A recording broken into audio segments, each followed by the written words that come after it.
insya Allah akan terbuka 19 juta. 19 juta. 19 juta. 19 juta. Ini bukan giveaway saldo dana ya. Ini adalah janji jumlah lapangan pekerjaan yang akan tersedia di eranya Bapak Prabowo dan Mas Gibran. Bismillahirrahmanirrahim. Demi Allah saya bersumpah. Angkanya memang fantastis. Bahkan kalau dihitung benar-benar, ini hampir 2 kali lipat penduduk Jakarta. Balik lagi bersama gua di Narasi Santai di segmen Opini Santai. Ribuan mantan pekerja Sritex menuntut penyelesaian pembayaran hak-hak mereka sejak Sritex dinyatakan pilot. Badan Pusat Statistik (BPS) mencatat terdapat 9,9 juta anak muda usia 15 hingga 24 tahun di Indonesia tanpa kegiatan. Janji 19 juta lapangan pekerjaan memang cukup fantastis secara angkanya. Tapi pertanyaan gua simple, 19 juta ini ngambilnya dari mana? Apakah dari langit? Kawan, kita jatuh dari langit. Kita harus jatuhkan beban.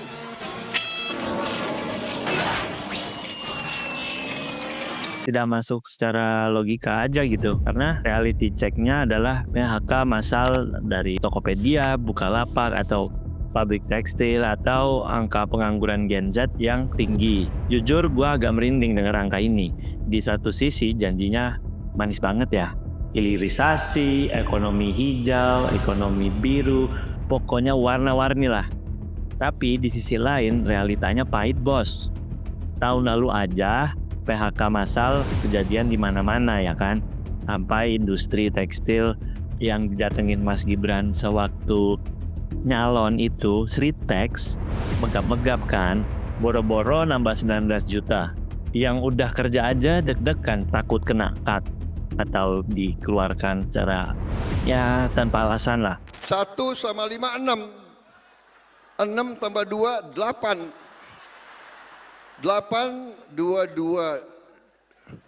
Ya, 2025, 9. 8 tambah 9, 17. Kita hitung santai pakai logika anak SD aja deh. Targetnya 19 juta dalam 5 tahun. Berarti angka per tahun itu harusnya nyiptain 3,8 juta lapangan kerja baru.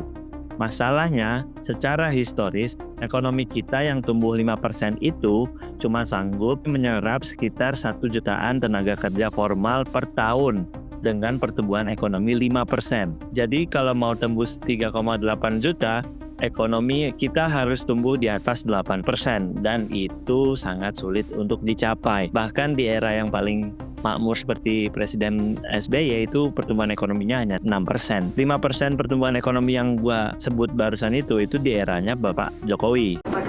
Selamat berjuang. Terima kasih. Sukses.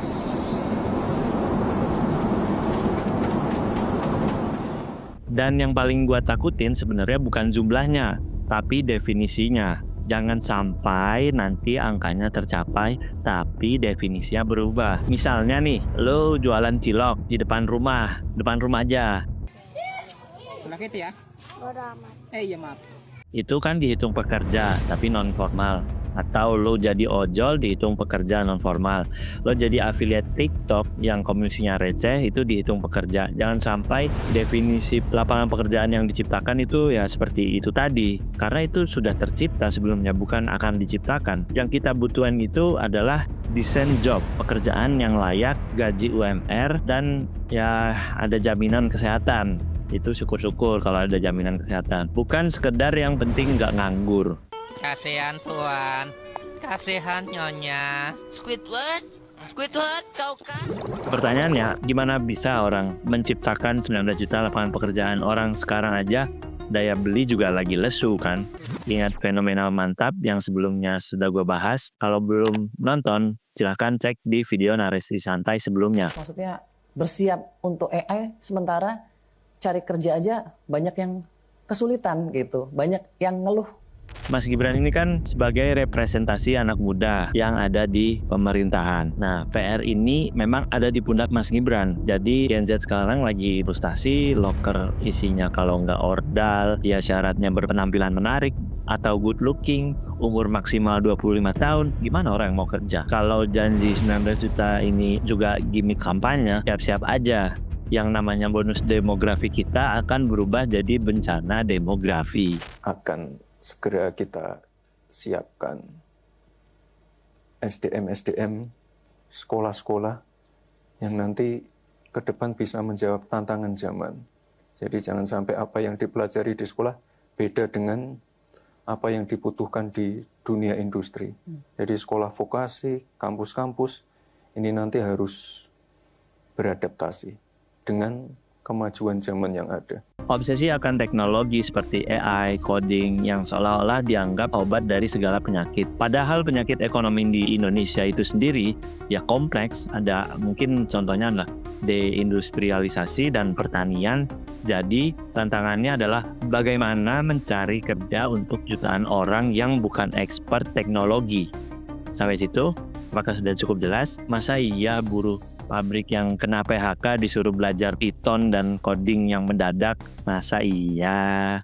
Santri-santri yang ahli blockchain, ahli artificial intelligence, santri-santri yang ahli robotik, ahli bioteknologi. Gua mengapresiasi niatnya Mas Gibran karena itu memang bagus dan juga mendorong pemberdayaan santri yang ada di Indonesia. Tapi ini menimbulkan pertanyaan besar. Kenapa narasinya spesifik banget ke sana? Santri loh. Apakah AI adalah satu-satunya jalan ninja menuju sukses? Gimana nasib anak SMK pertanian, SMK yang lain dengan jurusan yang lain, mungkin mesin, mahasiswa sastra, dan lain sebagainya? Apakah mereka nggak relevan kalau nggak bisa coding? Pelatihan AI dan adaptasi teknologi bagi para santri maupun berbagai program bantuan pemerintah seperti KIP, MBK, dan lain-lain. AI itu ya mainan yang mahal, bos. Butuh komputer yang spek dewa, bukan laptop jatah pengadaan barang yang speknya kentang, atau kalau negara nggak siapin infrastruktur komputer puluhan juta di tiap pesantren ya percuma. Masa iya rakyat kecil disuruh masuk industri high-tech tanpa dimodalin senjatanya? Masa iya? Itu namanya nyuruh perang tapi nggak dikasih peluru, ibarat kata begitu. Ini menjadikan AI sebagai sektor padat modal bukan padat karya menurut gua ya. Jadi narasi santri soal jago AI itu buat menuhin 19 juta lowongan kerja itu ya ada satu lubang besar. Hal tersebut adalah biaya. Ujung-ujungnya 19 juta lowongan pekerjaan itu gagal terisi cuma karena rakyat tidak mampu untuk membeli alat kerjanya. Intinya kita butuh solusi yang napak tanah. Digitalisasi itu alat, bukan tujuan akhir. Jangan sampai kita sibuk ngomongin AI tapi perut rakyat kosong karena sawahnya jadi pabrik dan pabriknya tutup. Menurut kalian, tantangan terbesar cari kerja sekarang itu apa sih? Apakah karena kalian kurang jago coding atau karena emang lowongannya yang goib?